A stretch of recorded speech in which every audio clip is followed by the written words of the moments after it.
This is my list of top 10 characters from the Ace Attorney series. Please only watch it if you've finished all 4 games. I want to spoil the games because it has got spoilers in. My number 10 is Apollo Justice, the newest protagonist, mainly because he's a lot better than I, or anyone probably, expected. He's got an awesome ability, and I was surprised on how much I actually like him, because when I heard Phoenix had been replaced, I was actually quite furious. My number 9 is Matt Ongard. Now, I know a lot of people think he's a prick, but hear me out. He's a genius. I mean, firstly, he's an amazing actor. He fools Phoenix into thinking he's innocent. Okay, maybe the factory killer had May a hostage, may have had some input, but Phoenix still believed it. He has his mobile phone strapped to his wrist. Come on, that's ingeniously handy. And he's amazingly evil. I mean, look, he's so evil, he even drinks brandy while being accused of being evil. My number 8 is, dare I say it, Luke at me. Stop. Don't send your hate messages just yet because I can back this up. He's as clever as Kristoff or Dahlia or any of the Master Bad guys in the series.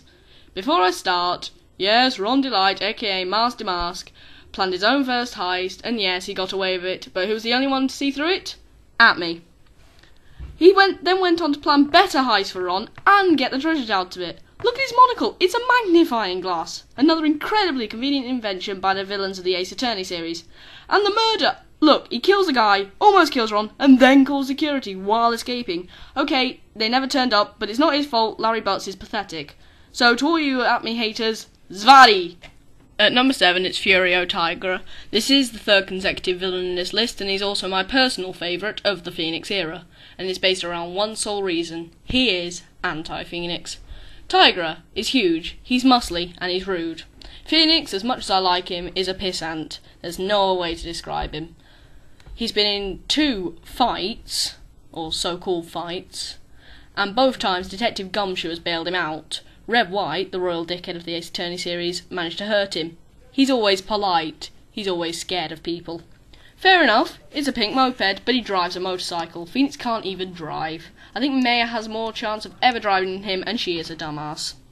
Also, his hair, it's good. I mean, it's better than Phoenix's because Phoenix just looks stupid, whereas it matches Tigra. And suppose they can both recruit young girls that have severe head injuries or appear clever enough to, but that's the only thing they have in common. At number 6 is the one and only Kristoff Gavin. Best villain ever. Bottom line. Laid back, relaxed, confident, so much so that he actually goes and helps the defence at a trial where he was guilty. Fair enough, the last case was weak. Big time. But Kristoff, even looking at him on the screen makes you feel small. He's a great villain, although perhaps his murder plots were a little pathetic, and a good all-round character. Also, he's the only defence attorney who seems like he should have been a prosecutor, and Clavia, his brother, seems like he should have been an attorney. I mean, Kristoff is obsessed with winning. That's a trait prosecutors usually have. He even forged evidence. And Clavia, well, we'll come to him later. Kristoff has obviously retained some sanity, enough to totally lock out the power of even the spiritual power of the Magatama. He's also got a good memory. He recognised Shady Smith as Zach Gramarye, where Phoenix didn't. He's also arguably one of the best dressed characters in the series. That is, one well-tailored suit. He also taught Apollo well, admit it. My number 5 is Zach Gramarye, the only actually talented member of the 2nd generation of Troupe Gramarye. Why doesn't anyone like him? It's not just his sheer amount of talent, although his rather annoying daughter helped him out at one point. It's him as a character. He's another character who manages to fool Phoenix into thinking he's someone else. I'm starting to think that isn't actually that hard, although this time he actually admitted it. He's a good character in general. He's happy, he's strong, he's married, well, after a fashion. He's a good father, he risks getting caught in lobby number 1, which I would assume is the prosecutor's lobby, just to say goodbye to his daughter. And he's an all-round nice guy. And now, the comparison to the rest of the troupe. Valant, to begin, is a stuck-up wanker. You can argue all you want that he never gave up, but there were shows in supermarket car parks. I mean, come on. He himself even admits that he's got very little talent, and the only half-impressive thing he can do is twirl his cane around. The lasser's job is to be shot at. Need I say any more? Number 4 is Franziska von Karma. She has the guts to bring a freaking whip to court and basically assault people in a court of law. Also, she's she's misunderstood in JFA, admit it. Everyone thinks she's all meanie and ruthless, but underneath she's just a normal, slightly stubborn 17-year-old. She's still capable of crying, not a bit like a dickhead of a father. How can anyone think that her and Adrian Andrews are a valid pairing? I've no problem with Yuri, but come on! Franziska was manipulating her so she'd testify for the prosecution. That is all. Nothing else happened. Get the message. And come on, let's face it, she's clever. She became a prosecutor at 13. 13.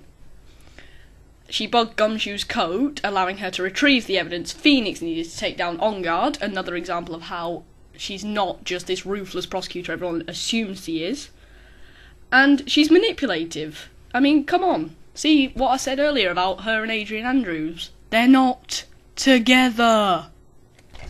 Number 3 is Detective Emma Skye, my favourite of all the police characters in the series. I, like everyone else, found her younger self sounding like this, an annoying, pedantic, stuck-up, smart-ass bitch who was so far up her own arse she could lick her own tonsils. Suffice to say I didn't like her that much. However, upon playing Apollo Justice, I decided I liked the new Emma.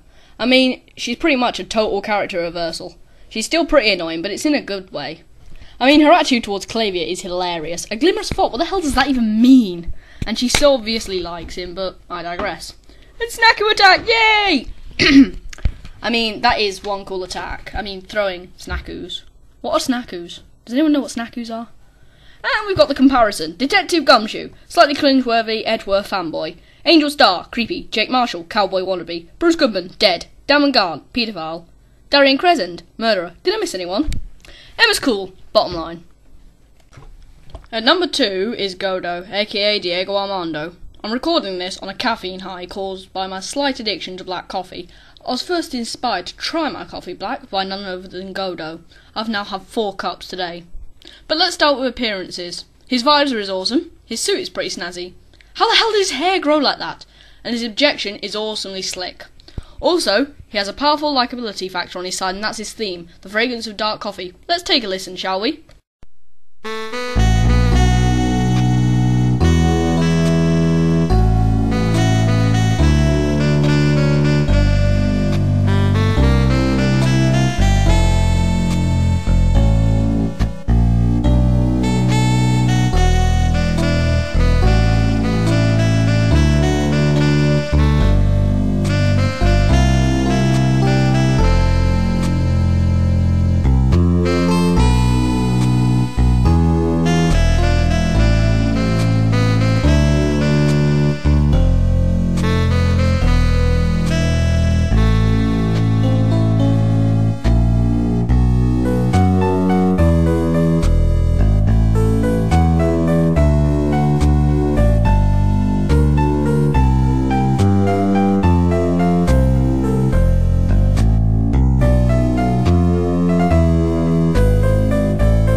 That's fucking awesome.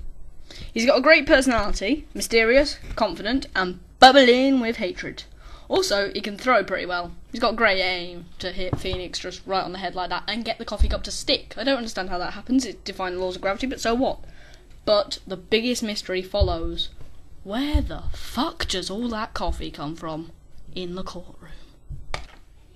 But now, number 1. This guy is great. He's cooler than a bucket of ice in the Antarctic. It is Clavier Gavin, the best prosecutor to ever grace any courtroom, real or animated.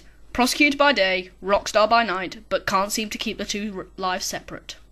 It's Clavier, though, who has the best personality, awesomely cool and collected, the best clothes, I would kill for that shirt and outfit, and the best theme, Guilty Love. Let's listen to this one too, shall we?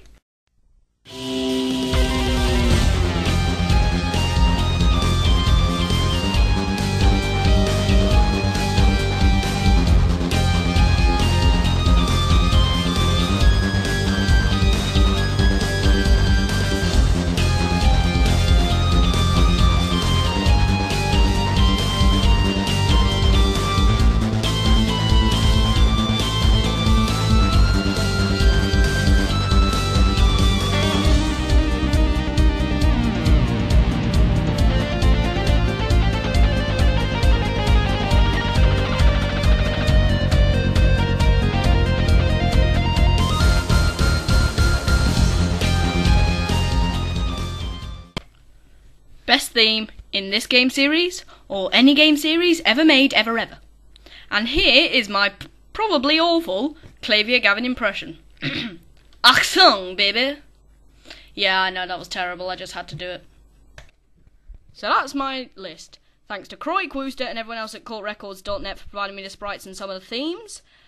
Everyone at Capcom for creating the games, and all you people watching for watching the video. Thank you.